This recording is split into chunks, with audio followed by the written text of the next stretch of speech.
제목은 여호와께서 주셨으므로입니다.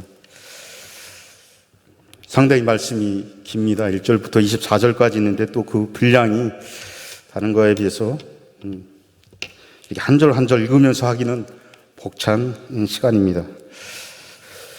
여호수아 2장은 두 정탐꾼이 여리고를 정탐하고 돌아오는 내용을 담고 있는 서사적인 이야기입니다. 이야기체로 되어 있다는 것이죠. 우리 강성교회 우리 성도들 정도 되면 한 번만 읽어도 그냥 이해되는 그런 말씀입니다. 단지 좀 의문이 있는 그런 말씀이 좀 중간중간에 있는데 그걸 좀 빼놓고는 다 그냥 말씀이 자동으로 이해되는 그런 말씀이죠. 오늘 말씀도 세 부분으로 이렇게 살펴볼 수 있습니다. 사실 세 부분이 한 편당, 한 부분마다 하나의 그런 설교 본문이 될 수 있는데 그 세 부분을 오늘 하나로 모아서 말씀을 나누고자 합니다. 첫 번째 말씀은 여호수아의 정탐꾼 파송과 라합이 그 정탐꾼들을 숨겨주는 이야기입니다. 두 번째는 라합이 정탐꾼들에게 왜 자신이 이러한 어려움 또 위협을 무릅쓰고 그들을 숨겨주었는지 그 이유를 이야기하고 있는 장면입니다. 마지막 세 번째는 라합과 정탐꾼들이 서로 약조를 맺고 무사히 귀환한 정탐꾼들이 여호수아에게 그 정탐 결과를 보고하는 세 부분으로 나누어져 있습니다. 그런데 우리가 먼저 살펴볼 것은 이 주인공 역할을 할 것이라 생각했던 두 정탐꾼들의 그런 이야기는 시작되자마자 사라지고 라합이라는 그런 이름의 이방 여인이 주인공으로 등장한다는 것입니다.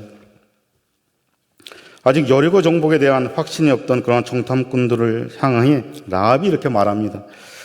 이 땅은 반드시 당신들의 것이 될 것이니 그때가 되면 오늘 당신들을 돕고 있는 나와 내 가족을 외면하지 마십시오라고 간청하고 있습니다. 이야기가 한창 라합을 중심으로 펼쳐지는가 싶을 때 이야기의 결말 부분에서는 다시 한번 그 반전이 일어납니다. 이야기의 진짜 주인공 되신 여호와의 이름이 정탐꾼들의 보고 가운데 언급되게 된다는 것입니다. 그들이 했던 보고를 우리가 다시 한번 살펴보면 여호수아요, 이 싸움은 우리가 이길 수밖에 없습니다. 왜냐하면 여호와께서 그 온 땅을 우리 손에 주셨기 때문입니다. 여호수아를 향한 정탐꾼들의 보고, 그 보고가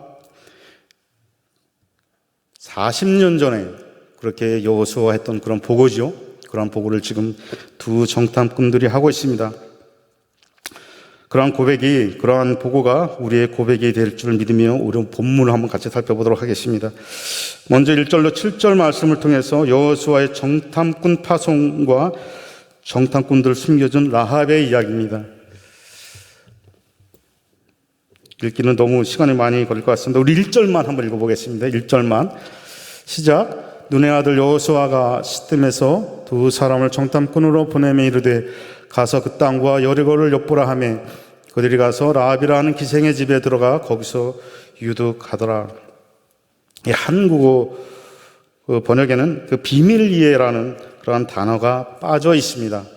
비밀리에 그들을 보냈다는 것이죠. 모든 정탐 임무는 비밀리에 수행하는 것이 당연하기 때문입니다. 그들을 비밀리에 보냈다는 표현을 불필요하게 그렇게 넣을 필요가 없다는 것이죠. 그러나 이는 여호수아가 정탐꾼을 보냄에 있어 이스라엘 백성들조차 모르도록 신중을 가하고 있음을 보여주는 부분입니다. 그렇다면 여호수아가 정탐꾼 보내는 일을 감춘 이유는 그것이 그가 정탐에 대한 아픈 기억이 있기 때문이었을 것입니다. 여호수아는 40년 전에 정찰 임무의 불행한 결과를 지금도 기억하고 있었을 것입니다. 민수기에 나오는 그러한 말씀이죠. 여호수아와 갈렙을 제외한 10명의 정탐꾼들은 가나안 땅이 분명 살기 좋은 땅이긴 하나 그곳에는 기골이 장대한 아낙 자손들이 살고 있고 또 그들에 비하면 자신들은 메뚜기와도 같다고 그러한 보고를 했습니다. 그리고 그들의 말을 들은 이스라엘 백성들은 소리를 높여 밤새도록 통곡하고 이럴 바엔 차라리 애굽으로 돌아가는 게 낫다고 불평을 털어놨습니다. 이때 하나님은 그러한 이스라엘 백성들의 반응에 대해 분노하셨고 그 벌로 여호수아와 갈렙을 제외한 모든 성인 남녀들, 즉 20세 이상으로서 계시된 자, 곧 여호와를 원망한 자, 거기에는 모세가 포함되어 있죠. 그들 전부를 광야에서 40년간 방황하다가 거기서 죽게 할 것이라고 하셨습니다. 실제로 40일 동안 정탐한 그 날을 하루를 1년으로 계산해서 40년 동안 사막을 이렇게 방황했던 그러한 이스라엘 백성들을 볼 수가 있습니다. 때문에 정탐에 대한 부정적인 기억을 갖고 있는 여호수아로서는 백성들의 정탐꾼을 보내는 것 자체에 대해 백성들이 그러한 사실을 모르길 원했던 것으로 보여집니다. 2절 말씀에 이제 그러한 전개가 이제 일어나게 됩니다. 몇 사람이 이리로 들어왔나이다라고 이제 보고를 하고 있는 것이죠. 정탐꾼들은 곧 발각되게 됩니다. 보고를 받은 여리고 왕이 즉각 라합의 집으로 사람을 보낸 것으로 보아 그들의 활동 자체가 아니라 은신처 위치까지도 발각된 것으로 보입니다. 다른 어떤 활동을 한 것도 아닌데도 불구하고 이렇게 발각이 된 것으로 보입니다. 다른 면으로 보면 그들은 여리고 땅에 들어가 정탐꾼으로서 한 일이 없다는 것이죠. 고작 그들은 기생 라합의 집에 들어가 머물다가 낌새를 쨘 여리고 왕의 군사들이 들이닥치자 라합이 마련해놓은 지붕 위 근신처에 몸을 숨긴 것이 다입니다. 그리고 나서 라합의 고백을 통하여 여리고 사람들이 이스라엘 사람들과 그들의 하나님에 대해서 어떻게 생각하고 있는지를 들은 후에 그녀가 제공한 밧줄을 타고 여리고를 탈출하였던 것입니다. 4절 말씀에 보면 그 여인이 이미 숨긴지라, 또 6절 말씀에도 그가 이미 숨긴지라 하면서 이미라는 말이 반복되고져 있는 것을 봅니다. 모든 정보를 다 파악하고 현장을 급습한 그 당국자들 앞에서 라합은 정탐꾼들을 보호하고 있는 것이죠. 자신이 속한 나라와 민족을 위해서 침입자를 신고하는 것이 올바른 행동일 것입니다. 그녀는 적국의 스파이를 지금 보호하고 있습니다. 그런데 여기서 더욱 놀랍고 중요한 것은 그녀가 이런 행동을 하게 된 것이 우발적이거나 즉흥적인 그러한 행동이 아니었다는 것입니다. 이미 이런 일들이 일어날 것이라는 것을 알고서 이렇게 행동을 했다는 것입니다. 2번 반복되고 있는 임이라는 단어에서 볼 수 있듯 그녀는 추적자들이 들이닥치자 정탐꾼들을 급하게 후다닥 이렇게 숨기는 것이 아니라는 것입니다. 이미 그들이 닥치기 전에 이미 이러한 사실을 알고 또 예상하고 주도 면밀하게 정탐꾼들을 숨겨주었음을 알 수 있습니다.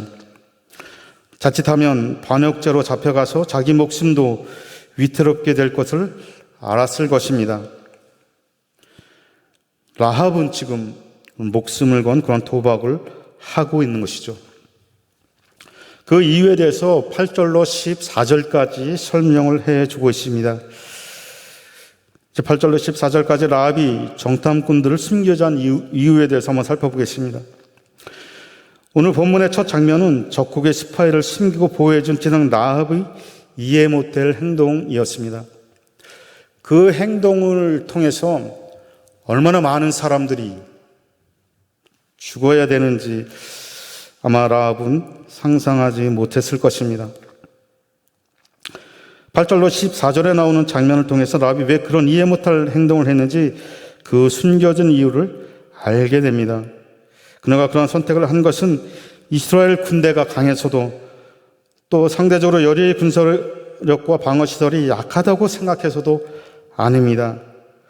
그녀가 선택을 한 결정적인 이유가 9절 이하에 나옵니다. 우리 9절 말씀을 한번 같이 읽어보겠습니다. 말하되 여호와께서 이 땅을 너희에게 주신 줄을 내가 아노라. 우리가 너희를 심히 두려워하고 이 땅 주민들이 다 너희 앞에서 간담이 녹나니 여호와께서 이 땅을 너희에게 주신 줄을 알았다라고 고백하고 있습니다. 이걸 어떻게 알았을까요? 그냥 소문만 보고 알았을까 하여튼 의문이 드는 부분입니다. 여리고 주민들은 40년 전 최강의 나라 이집트를 물리치고 기적적으로 홍해를 건넜던 이스라엘이 최근 요단강과 또 헤스본과 바산 군대를 절멸시키고 그 땅을 차지했다는 이야기를 전해 듣고 그들은 두려워하고 있었습니다. 10절에 나오는 말씀이죠. 라합 역시 이 소식을 들어 알고 있습니다. 그리고 그 이스라엘 사람들이 요단을 건너 여리고까지 진격하여 쳐 들어온다고 하니 어찌 두려워하지 않을 수 있겠습니까? 사실 라합은 이스라엘 백성들이 하나님과 함께 한다는 사실을 알고 있었습니다. 이러한 소식을 접한 여리고의 다른 주민들과 라합 사이에 공통점과 차이점이 있습니다. 공통점은 그들 모두가 이스라엘을 두려워하고 있다는 것입니다. 그들이 언제든지 쳐들어올 것을 염려하고 있다는 것입니다. 구절을 보면 우리가 너희를 심히 두려워하여 이 땅 주민들이 다 너희 앞에서 간담이 농난이라고 하나님 말씀은 기록하고 있습니다. 즉 여리고 주민들은 너나 할 것 없이 모두 다 이스라엘을 몹시 두려워하고 있음을 알 수 있습니다. 그래서 이들이 한 것이 여리고 성을 견고히 쌓는 일입니다. 물샐 틈 없이 바늘 하나 들어가지 않는 그러한 여리고 성을 견고히 쌓은 것이고 또 철저하게 외부자들을 감시하는 것이었습니다. 그러니 정탐꾼들이 들어올 때 바로 발각되는 것은 어쩌면 당연한 것이었을 것입니다. 그러나 그것은 사람의 힘으로 하나님을 막으려 했던 그런 어리석은 인간의 노력에 불과한 것임을 우리가 알 수 있죠. 그리고 차이점도 알 수 있습니다. 라합과 그 백성들의 차이점 두 가지로 볼 수 있는데요. 첫째는 여리고 주민들 생각에는 지금은 강물이 범람하는 때이므로 이스라엘 사람들이 지금은 공격하지 않을 것으로 생각하고 있었습니다. 그러나 라합은 홍해를 가르고 그것을 마른 땅처럼 건너게 하신 하나님이 이스라엘 백성들과 함께 한다면 저 요단강쯤이야 쉽게 건널 것이라고 생각을 하고 있었습니다. 하나님이 이스라엘 백성들과 함께 하신다는 것을 알게 되는 것이죠. 두 번째는 여리고 주민들이 판단하기에 이스라엘 사람들이 어찌 요단을 건넌다고 하더라도 자신들의 군사력과 성벽의 견고함을 생각할 때 쉽사리 그 성벽이 함락되지 않을 것이라고 믿고 또 생각하고 있었습니다. 이것은 사실은 이스라엘 백성들도 똑같이 생각하고 있었던 것이죠. 그래서 항상 하나님이 말씀하실 때 의문을 품고 있었던 부분입니다. 그러나 라합은 생각이 달랐습니다. 9절 상반절에 이렇게 말합니다. 이 땅을 너에게 주신 줄을 내가 아노라. 다른 주민들도 이러한 생각을 하였다면 우리라는 복수를 사용했을 텐데요. 나라고 하는 그런 단수를 사용하는 것을 봤을 때 라합만이 하나님께서 여리고 땅을 이스라엘에게 주셨다는 그러한 결론을 내리고 있었던 것이죠. 라합은 하나님이 함께하는 이스라엘 사람이 막을 수 없다고 분명하게 알고 있었고 또 그렇게 행동을 하고 있는 것이었습니다. 이스라엘의 역사는 하나님이 함께한 역사라는 것을 분명하게 인식하는 것입니다. 우리도 역시 마찬가지죠. 하나님께서 함께 하신다는 것을 항상 인식하는 것이 가장 중요한 부분입니다.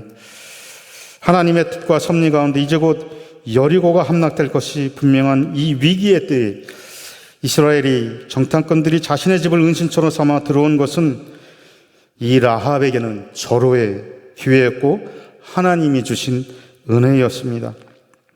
이스라엘의 하나님을 자신의 하나님으로 영접할 수 있는 처음이자 마지막 기회가 된 것입니다. 그리고 라합은 그 절호의 기회를 놓치지 않았습니다. 그리고는 예수 그리스도의 족보에 오르는 몇 안 되는 이방 여인의 영광과 기쁨을 누리게 되게 됩니다. 이러한 분명한 깨달음과 소신이 아니었다면 그녀가 목숨을 걸고 적국의 스파이를 도와주지는 못했을 것입니다. 라합은 위험한 도박을 하고 있는 것이 아니라 확실한 자신의 길을 선택하고 있는 셈이 됩니다. 하나님의 진노의 날 하나님 편에 서는 것이 안전합니다. 하나님께서 물로 세상을 심판하실 때도 가장 안전한 것은 바로 노아의 방주 안입니다. 마찬가지로 여리고 심판의 날에 가장 안전한 피난처는 사람의 힘과 능력으로 쌓은 철옹성 같은 가나안 성이 아니라 하나님이 함께 하시는 라합의 집이었습니다. 라합의 누추한 집은 바로 하나님의 구원이 약속되고 보장된 은혜의 구원선 역할을 하고 있는 것입니다. 11절은 하나님을 향한 라합의 믿음의 고백입니다. 11절 말씀 한번 같이 읽어보겠습니다. 우리가 듣자 곧 마음이 녹았고 너희로 말미암아 사람이 정신을 잃었나니 너희의 하나님 여호와는 위로는 하늘에서도 아래로는 땅에서도 하나님이시니라. 신에게 와서 베드로의 신앙의 고백과 같은 그러한 그 라합의 믿음의 신앙의 고백입니다. 이 고백으로 볼 때 라합은 하나님의 속성에 대한 개인적 확신에 이르게 되었던 것이 분명합니다. 하나님께서 베푸신 기적을 직접 체험하지도 않았고 그가 주신 율법의 말씀을 읽어본 적도 없는 그에게서 이런 고백이 나왔다는 것이 그저 놀라울 뿐입니다. 라합은 그저 소문으로만 들었던 하나님의 심판에 대한 지식과 그의 주권성에 대한 지식의 믿음을 근거로 정탐꾼들을 보호하는데 자신의 목숨을 걸었고 또 그 반대급부로 자신과 가족들의 안전을 보장해 줄 것을 요청하고 있는 것입니다. 이제 세 번째, 라합과 정탐꾼들 사이의 약속과 보고입니다. 15절로 24절 말씀까지입니다. 18절에 보면 이 붉은 줄을 메고라는 말씀이 나옵니다. 성경에서 붉은이라는 단어가 나오면 예수님의 보혈과 관련짓습니다. 또 어떤 이야기에서는 나무라는 단어가 나오면 십자가로 연결하게 됩니다. 또 오늘 본문에서 나오는 3일이라는 단어가 나오죠. 3일 동안 숨어 있다가 가라라는 그런 단어가 나오는데 그런 것을 보면 무엇이 생각납니까? 바로 예수의 3일간의 그 무덤으로 우리가 해석하는 경우가 있습니다. 그런데 그러한 해석들은 심하게 주의가 필요합니다. 라합이 창문에 달아내린 붉은 줄도 우리가 마찬가지 맥락에서 주의가 필요합니다. 그녀는 다 알고 있었을 것입니다.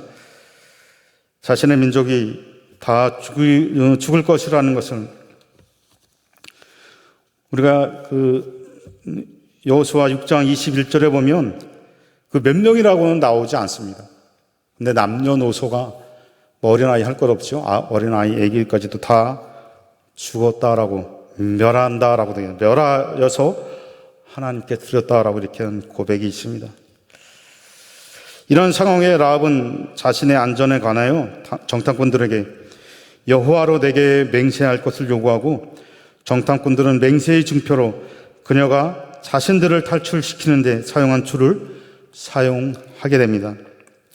여리고의 멸망의 날 그녀와 그녀의 가족을 구원할 것은 그 밧줄이 붉은색이어서가 아니라 그 땅을 이스라엘에게 내어주신 하나님을 향한 경외심과 바로 믿음 때문이었다라는 것입니다. 21절에는 이제 약속을 합니다. 너희의 말대로 할 것이라. 이후에도 라합은 몇 가지 일을 이해합니다. 피가 마르는 그런 시간이 지나갑니다. 라합은 창문에 붉은 줄을 계속 달고 있어야 했습니다. 온 가족이 모여 있어야 했습니다. 그리고 모든 일의 비밀을 지켜야 했습니다. 이러한 조건들은 지켜내기 쉬웠던 것이 아닙니다. 열흘의 시간이 10년처럼 느껴졌을 것입니다. 라합이 여호와를 향하여 처음에 품었던 경외심과 믿음이 흔들리지 않아야 했던 것입니다. 라합에게 있어서 믿음은 단회적이 아니라 많은 난관들 속에서 지켜낸 그러한 지속적인 사건이었던 것입니다. 23절에 보면 이제 그 보고하는 장면이 나옵니다. 정탐꾼들이 여호수아에게 보고하는 장면이 나오는데 그들이 겪은 모든 일을 고하고라고 합니다. 정탐꾼들은 돌아와서 두 가지 일을 보고합니다. 첫째는 진실로 여호와께서 그 땅을 우리 손에 주셨다는 것이고, 둘째는 그 땅의 주민이 우리 앞에서 간담이 녹더라는 것입니다. 이들은 여력에서 중요 요인들의 정보를 살피는 것도 아닙니다. 주요 인사들의 동태를 살피는 것도 아니고, 또 군사 기밀을 살펴본 것도 아닙니다. 단지 라합의 집에 몸을 피해서 며칠 머물다 온 것이 전부였습니다. 그런데 그들이 승리가 보장된 것을 어떻게 확신할 수 있었습니까? 그것은 9절에 라합의 말과 또 24절에 여호와의 말, 하나님의 말이죠. 그 말이 공통점을 통해서 알 수 있었습니다. 그것은 바로 여호와께서 주셨다라는 것입니다. 라합의 찬양처럼 하늘의 땅의 주관자가 되신 여호와께서 여리고를 이스라엘에게 주셨다면 이미 그 전쟁은 끝이 난 게임입니다. 우리가 대단히 노력하였으므로, 또는 우리가 작전을 잘 짜서 모든 주변 조건이 좋아서가 아니라 여호와께서 주셨으므로 이 한마디의 최후 승리는 보장되고 그 승리를 확신하게 되는 것입니다. 이제 결론의 말씀입니다. 라합의 믿음이 귀한 이유는 하나님 편에 서서 이스라엘의 정탐꾼들을 숨겨주고 그들이 무사히 탈출하는 데 도움을 준 것만은 아닙니다. 그녀는 전쟁이 벌어지는 가운데 계속 집안에 머무르며 하나님께서 약속하신 대로 자신과 가족을 구원하시고야 말 것을 굳게 믿고 끝까지 견디었기 때문에 그녀의 믿음이 더욱 귀한 것입니다. 그럼 그녀의 믿음은 어디서 온 것입니까? 그것은 바로 여호와께서 주셨음으로 대한 깨달음입니다. 여리고를 여호와께서 이스라엘에게 주셨다면 그 일은 그 누구도 거역할 수 없는 것입니다. 라합이 정탐꾼들을 당국자에게 보고했어도 하나님의 약속은 변하지 않습니다. 그 재앙으로부터 벗어나는 길은 여호와의 편에 서는 것뿐입니다. 여호와께서 주시지 않으면 아무런 소용이 없습니다. 우리가 이스라엘이 교만하여져서 그 다음 싸움 아이성에서 바로 그 전쟁에 패했다는 것을 우리가 알게 되죠. 그러나 여호와께서 허락하셨다면 그 어떤 여건과 핍박에도 불구하고 우리 찬양했던 것처럼 비바람이 몰아치고 먹구름이 닥쳐와도 또 어떤 어려움과 아픔과 질병과 고통이 우리에게 닥칠지라도 우리가 하나님의 약속을 믿고 하나님 편에 서는 담대한 믿음이 우리에게 요구되는 것입니다. 이러한 믿음으로 여호와께서 주시기로 작정하시고 약속하시고 언약하신 이러한 모든 복을 풍성히 받아 누리는 우리 모든 강성의 믿음의 식구들이 되시길 주의 이름으로 축원합니다. 우리 기도하겠습니다. 하나님 아버지, 은혜를 감사드립니다. 귀한 말씀을 통해서 정말 자신의 민족이 멸망할 줄 알면서도 이렇게 하나님 편에 섰던 라합을, 그의 믿음을 보게 됩니다. 하나님, 우리에게도 멸망의 때가 다가옵니다. 아프지만 하나님, 우리 주변에, 우리 가족 중에 또 우리 민족도 이렇게 멸망의 길로 갈 줄 모릅니다. 하나님, 우리에게 기회가 있을 때에 우리가 예수 그리스도를 전도할 수 있는, 전할 수 있는 그러한 믿음을 허락해 주시고 급하게 이들을 담당할 수 있도록 우리에게 믿음을 허락해 주시옵소서. 이 시간 함께하여 주심을 감사하며 예수님의 이름으로 기도드립니다. 아멘.